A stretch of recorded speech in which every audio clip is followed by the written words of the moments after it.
Hello guys! Welcome back sa ating channel. In today's video, ang pag-uusapan natin is yung kung paano mag-sponsor ng family member papuntang Amerika para maging visitor. At isi-share ko din sa inyo dito sa video na ito kung ano yung ginawa namin para ma-sponsor ko yung family member para makabisita sa US to visit our relatives sa US. Again, first, bago tayo mag-umpisa, disclaimer lang ha, I'm not from immigration, so I'm not giving you any advice on anything. This is solely just a testimonial kung ano yung ginawa namin, kung ano yung process na ginawa namin para makakuha ng US visa yung kapamilya namin to visit the US. So may i-share ako sa inyo na steps din, ipapakita ko rin sa inyo kung paano mag-umpisa ng application online and kung ano yung ginawa namin after that.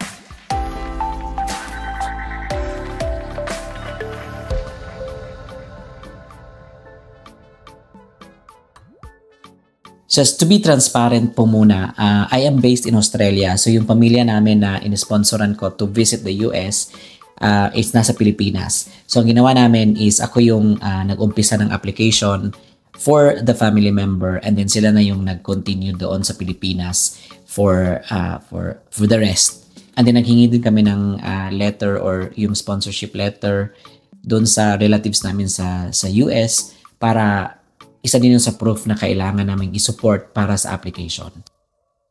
So, ang una namin ginawa is hinanda muna namin yung mga documents like yung passport, for sure dapat meron ka na nun, yung PSA certified na birth certificate, yung marriage certificate, and then yung photo ID. Actually, ang ginawa nga namin sa photo ID is sinuhanan lang namin ng picture gamit yung phone namin. And then, change ko lang yung background na white background. And then, kasi makikita mo naman doon sa online pag in-apply mo yun or i-upload mo yung ID, makikita mo naman doon kung acceptable yung ID or hindi. So, yun yung ginawa namin. Ni-ready mo na namin yung mga documents. Parang kumuha din kami ng NBI ata noon for purpose to travel abroad. Siyempre, yung passport, yung letter. Kasi yun yung mga kailangan mong i-upload doon sa online application. So kung meron ka na ng mga documents, ang next mong gawin is pumunta ka sa immigration's website, sa US Embassy website sa Philippines. So una mong gawin is puntahan mo yung DS-160 na form and doon ka mag-start ng application. So panoorin mo muna itong video na ito, yung walkthrough na ito. Hindi ito kompleto pero at least magkaroon ka ng idea kung paano mag-umpisa ng application online and kung paano mag-upload ng picture, yung photo ID. Okay guys, so ito yung link ng US Department of State website kung saan natin i-fill up, kung saan natin ilalagay yung application natin, which is the Online Non-Immigrant Visa Application or the DS-160. So una is i-select muna natin yung location natin, which is in our case sa Philippines, sa Manila. The next is ilagay natin yung code, itong code na ito, which is capital S, S, and then J, and then number 8. Then dito mo i-upload rin yung photo ID mo, yung picture. Pwede mong i-test mo na yung photo na meron ka or tignan mo muna kung ano yung standard requirements ng photo mo. So once malagay mo na itong code, makikita mo na dito yung start an application and makikita mo rin yung retrieve an application. So itong retrieve an application, gagamitin mo ito kung meron ka nang naumpisahang application na sinave mo lang at hindi pa tapos, pwede mong balikan or kung magbabayad ka na or tapos ka nang magbayad ng visa fee at magsaschedule ka na ng interview, ito rin yung gagamitin mo. But in our case, sa example natin, is itong start an application. So the next page will tell you, ito yung mga information na dapat nating basahin, yung Computer Fraud Abuse Act at saka itong i-confirm mo lang ito, I agree kung tapos mo siyang basahin. After that, ilalagay mo na yung security question mo dito. So, kunyari, what is the given name of your mother? Una nga pala, ang take note mo rin is itong application ID. Take note of this kasi ito yung gagamitin mo para dun sa kung mag-retrieve ka ng application, ito yung i-enter mo para tapusin mo yung application mo or kung mag-schedule ka na ng interview. Pwede mo rin siyang i-print para hindi mawala yung copy. Pwede mo siyang i-print pero you can also just take note of the application ID. So, mag-setup muna tayo ng security question. So, kunyari, what is the given name of your What is the given name of your mother's mother? Pwede ka rin mamili ng ibang questions dyan.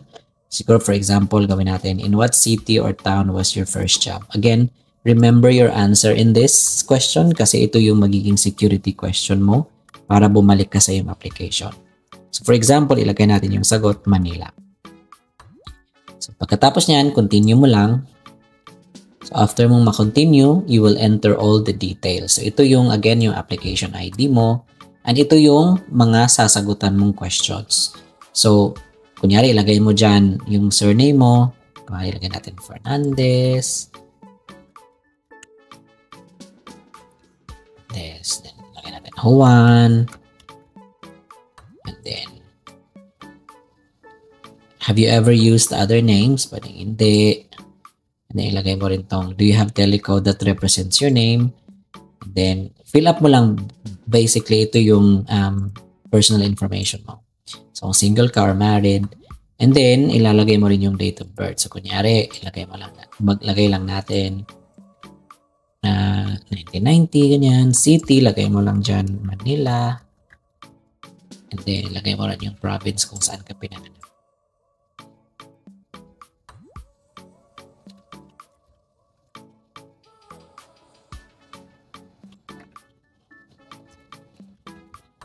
Okay, ganyan. The next is, i-click mo yung next. Itong next will be your personal details. So, ilalagay, may konti pa pala tayo. Ilalagay mo rin yung full name in native alphabet.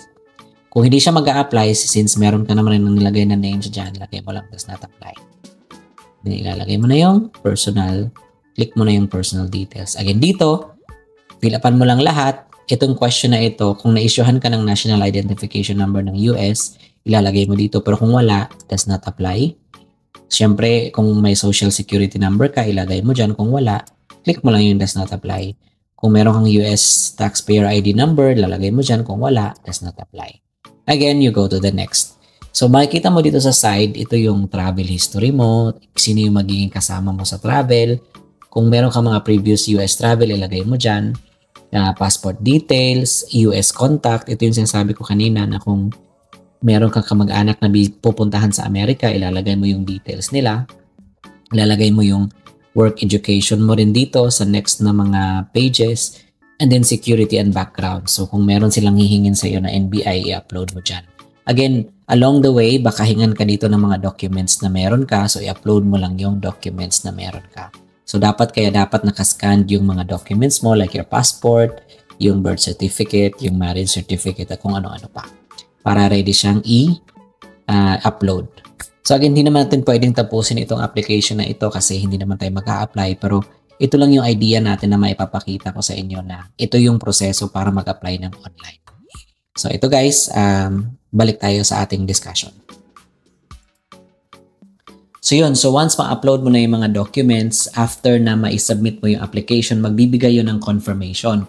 So ipiprint mo yun together with yung sa code, yung identification number.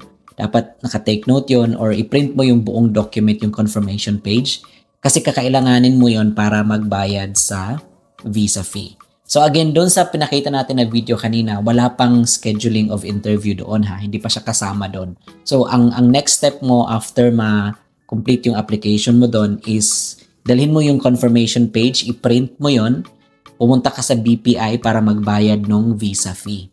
So ang ginawa namin noon is sa BPI kami nagbayad and then sasabihin namin na ito yung payment.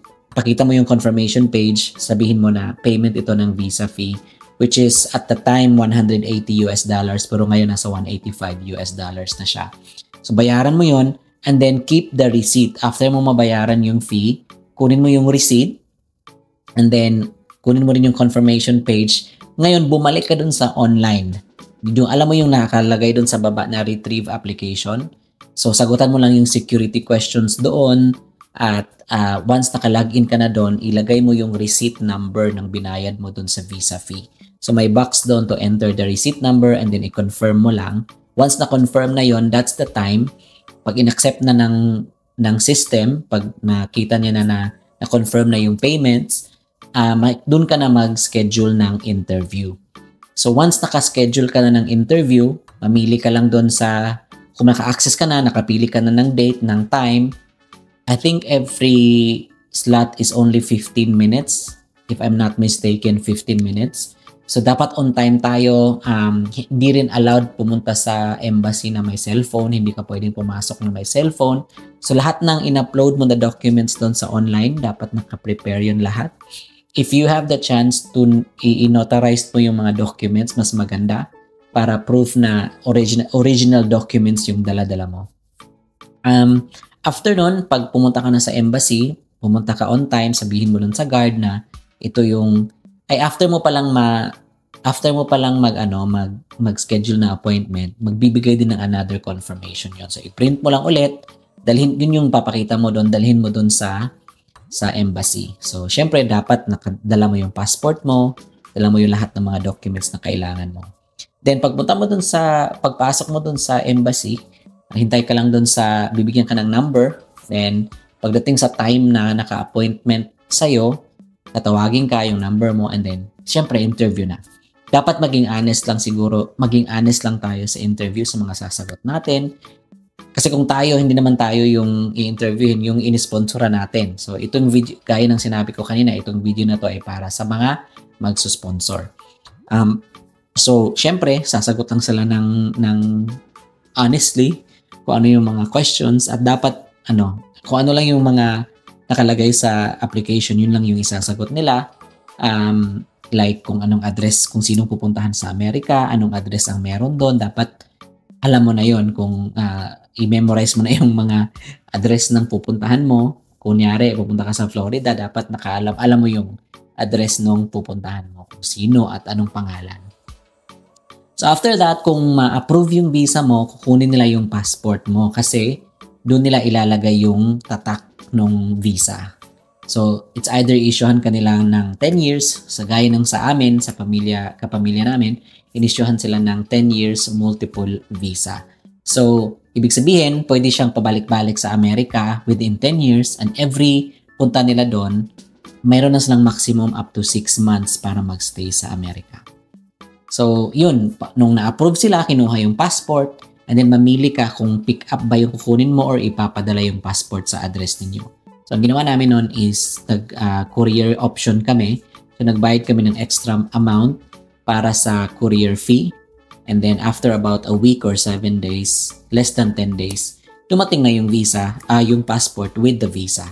So, ngayon, I think to go na yung courier service na ginamit nila. Pero dati, LBC yun. And once na ma-receive mo yung passport, tignan mo doon sa loob, tignan mo yung details, tignan mo yung dates, and then tignan mo rin yung validity ng iyong visa kung multiple entry ka. And then, after that, pwede ka nang mag-book ng inyong ticket papuntang Amerika. So, I think that was matagal na tong pinrases namin. So, mayroong mga konting changes siguro online.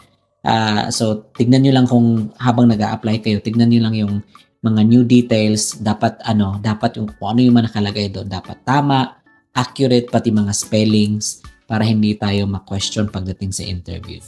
So, yun lang guys yung video natin today and I hope makakatulong ito sa mga nagbabalak mag-sponsor ng kapamilya papuntang Amerika. Actually, kung nasa Amerika ka, mas madali yung pag-sponsor kasi andun ka na sa Amerika eh. Unlike sa akin, based ako sa Australia but I am sponsoring a family member sa Pilipinas para pumuntang Amerika. So, may doubling documentation kaming kailangan ihanda like sponsorship ko at yung invitation letter naman doon sa relative namin sa US. So, yun lang. And I hope guys that you subscribe to this channel for the next future updates or uploads na ilalagay ko sa aking channel. Thank you guys and God bless.